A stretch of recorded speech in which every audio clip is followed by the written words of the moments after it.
Salut à tous et bienvenue sur J'ai une question. Aujourd'hui, on va s'intéresser à quelque chose qu'on a tous en nous et qui est absolument vital, le sang. Vous vous êtes déjà demandé de quoi il était fait? Ce liquide rouge qui coule dans nos veines. Et à quoi sert-il concrètement? On va voir ça ensemble de manière simple.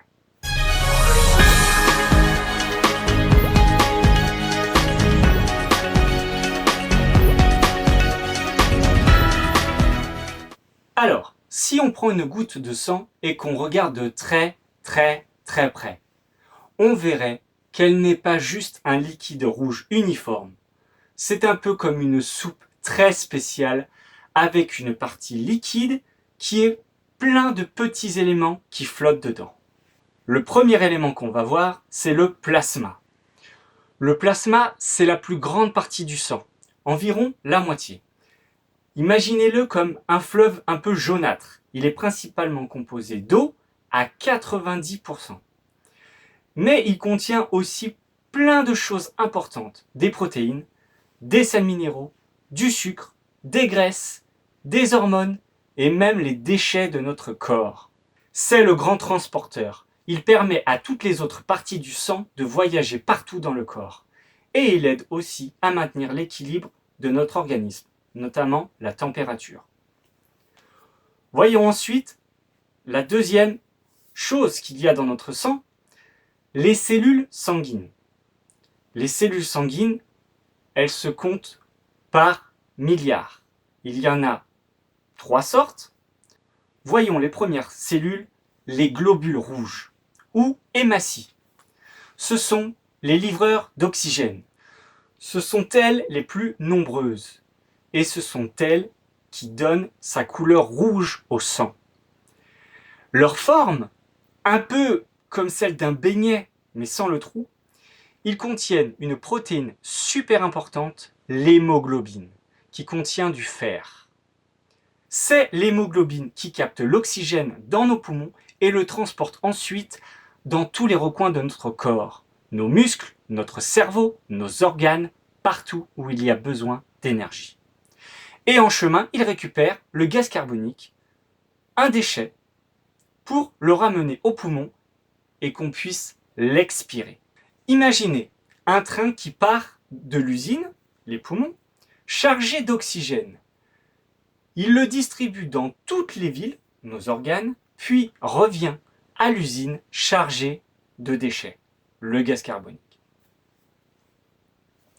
Voyons maintenant les deuxièmes cellules, les globules blancs, ou leucocytes, les super-héros du corps.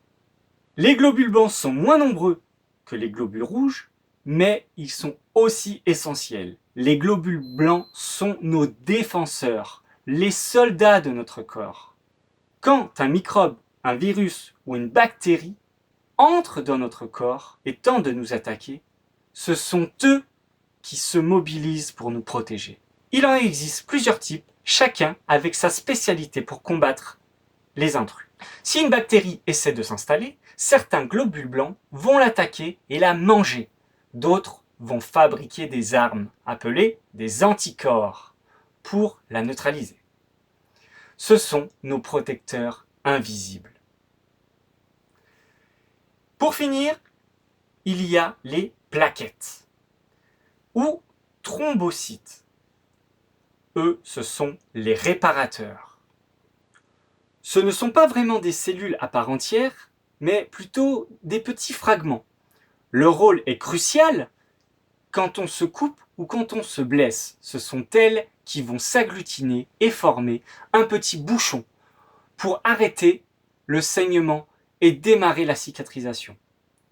Un exemple tout simple, imaginez une fuite dans une canalisation. Les plaquettes, c'est l'équipe de réparation qui arrive en urgence pour boucher le trou et empêcher l'eau, le sang, de s'échapper.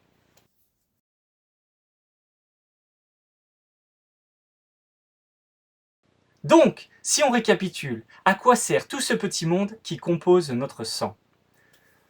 Il y a le transport des essentiels. Le sang est notre système de livraison interne. Il apporte l'oxygène, et tous les nutriments, les vitamines, le sucre, etc., dont chaque cellule de notre corps a besoin pour fonctionner. Il sert aussi à l'évacuation des déchets. Il ramasse tous les déchets produits par nos cellules pour les emmener vers les organes qui vont les éliminer, comme les reins et les poumons.